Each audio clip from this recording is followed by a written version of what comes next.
Selamat datang di channel BTAX Nasihat Guru. Jangan lupa subscribe, like, comment, and share ya.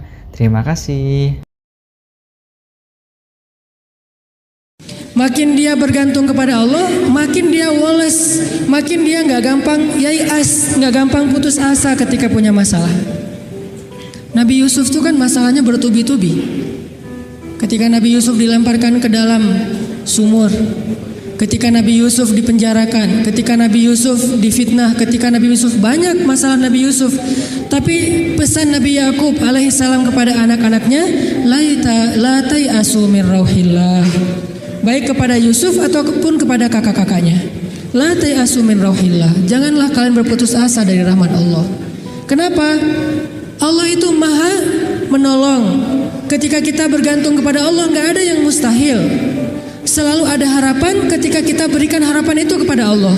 Tapi kalau kita berikan harapan itu kepada makhluk, kadang-kadang harapannya semu. Karena makhluk itu, manusia itu sifatnya kullu man 'alaiha fan. Gak ada yang bisa benar-benar total, gak ada yang bisa benar-benar abadi, itu gak bisa.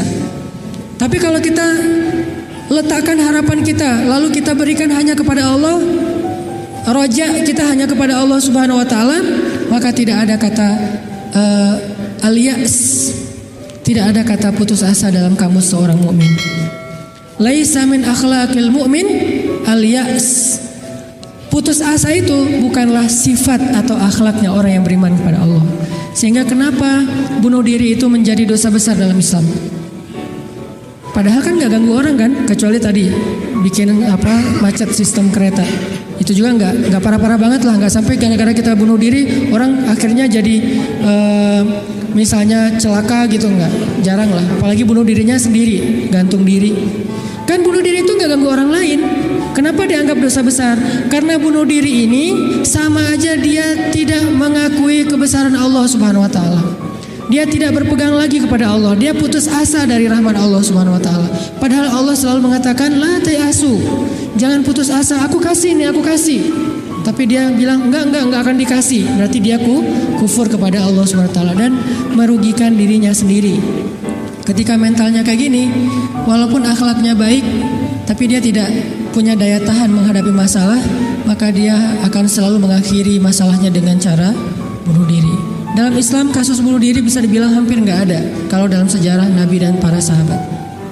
Satu-satunya ada kasus bunuh diri itu bunuh diri dalam peperangan ada. Dia lagi dibacok, habis lagi bertempur terus dibacok sama musuh, banyak luka, nggak tahan dengan rasa sakit, kena kayak tombak gitu di perutnya, karena nggak kuat dengan rasa sakit, dia tekan lagi tubuhnya ke tombak itu supaya cepat mati.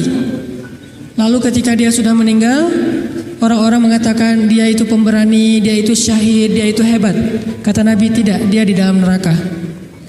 Lalu para sahabat bertanya, kenapa ya Rasul kok dia masuk neraka? Padahal kita tahu dia meninggalnya dalam fisabilillah. Kata Nabi karena dia nggak bersabar terhadap ujian dari Allah Subhanahu Wa Taala. Sakit, ya udah daripada saya nggak kuat nahan sakit, mending sekalian mati nih. Itulah al-ya'as. Dan itu tidak ada dalam kamus orang yang yakin kepada Allah, beriman dan bergantung kepada Allah SWT. Jadi kalau kita mau belajar kepada orang Jepang, ada yang kita bisa belajar banget, yaitu moralnya, kedisiplinannya, kebersihannya. Tapi tetap ada satu hal yang fatal yang mereka tidak punya, yaitu Tuhan. Mereka nggak percaya kepada Tuhan. Kalaupun ada agama, kata teman-teman di sana, lahirnya sebagai orang agama Shinto kalau nggak salah, terus nikahnya sebagai agama Katolik kalau nggak Protestan, matinya sebagai agama Buddha. Jadi gonta-ganti itu. Kenapa gonta-ganti? Karena buat mereka agama itu hanya sekedar culture. Mereka tidak menyebut Islam sebagai agama Islam, tapi budaya Islam. Mereka tidak mengenal nilai-nilai ideologis, yang mereka tahu adalah nilai-nilai budaya, adat istiadat atau culture. Sehingga buat mereka pindah-pindah culture itu bagian dari kebijaksanaan. Kayak kita misalnya, saya nih orang Aceh, ketika saya berada di Sunda, di mana bumi dipijak, di situ langit dijunjung. Itu kan wise kan? Ketika kita menghargai budaya tempat kita tinggal, keramahan lokal atau apa gitu. Nah ini kan kearifan lokal. Arif kan bijaksana nih.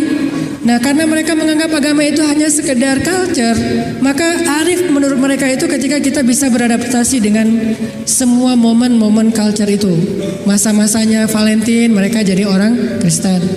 Masa-masanya hari tertentu, misalnya hari besar Cina, misalnya mereka jadi orang Buddha. Masa-masa tertentu mereka jadi orang Shinto dan segala macam. Yang nggak ada menjadi orang Muslim. Jadi karena nggak bisa dimix nih, satu-satunya yang nggak bisa dimix menurut mereka cuma culture Islam. Yang lain bisa dimix, culture Islam nggak bisa dimix sama mereka, sehingga nggak bersentuhan langsung. Ini artinya mereka melihat semua itu hanya sekedar moralitas, bukan sebuah nilai ideologis yang menguatkan mental, bukan. Sekedar moralitas. Culture Islam moralitas, culture yang agama-agama lain yang kita sebut itu moralitas, termasuk culture Jepang itu adalah moralitas. Tapi mentalnya lemah, sehingga ketika mereka punya masalah dalam dirinya, mereka nggak punya pertahanan sama sekali. Sedangkan kita melihat ad-din, melihat Islam adalah sebuah nilai yang membangun mentalitas kita. Hanya ke akhir-akhir ini kita cenderung melihat Islam itu hanya sebagai undang-undang, sebagai syariat, sehingga orang takut sama Islam. Seolah-olah kalau kita mau menegakkan Islam, yang kepikiran itu cuma kisos, yang kepikiran itu cuma cambuk. Padahal Nabi menerapkan itu juga akhir-akhir setelah mentalitasnya udah mantep nih. Setelah pemahaman agamanya udah komprehensif, setelah diedukasi, baru kemudian penutupnya adalah menyempurnakan keadilan dengan cara menegakkan hukum. Kalau ada orang yang bilang misalnya, ngapain sih Tuhan katanya pengasih tapi kok menciptakan neraka? Sebetulnya jawabannya logis banget dan sederhana kan? Karena tanpa ada surga neraka tidak ada keadilan. Kemana larinya orang-orang yang berbuat jahat dan zalim kalau tidak ada neraka? Maka kalau semuanya masuk surga, yang zalim sama yang terzalimi, lalu di mana keadilan? Kalau gitu kita mending jadi orang jahat aja, toh masuk surga juga kan? Mending kita ambil aja hak orang lain, toh nanti di akhirat juga tetap masuk surga. Kalau gitu di mana ada keadilan? Keadilan Allah itu justru menciptakan surga dan neraka. Cuman pintu surga lebih banyak daripada pintu neraka. Dan Allah selalu memberikan peluang untuk selamat dari api neraka dengan cara mengampuni dosa. Allah Maha Adil. Allah gak mengatakan kalau udah cap neraka udah gak akan lagi berubah. Enggak. Kalau kamu buat dosa sekali gak akan diampuni, pasti masuk neraka. Enggak. Disitulah Maha Rahman. Selain Allah adil, Allah juga Rahim, Rahman, Rauf, apalagi banyak sifat-sifat Halim. Allah menciptakan keadilan dengan adanya surga, adanya neraka. Tetapi Allah selain adil, Allah juga Maha Pengasih. Dengan apa? Kalau ada yang berbuat dosa, nggak langsung dihukum sama Allah. Kita sering buat dosa, emangnya langsung dihukum? Enggak. Kadang-kadang memang Allah langsung negur, tapi bukan hukuman. Karena kalau dihukum harusnya lebih dari itu.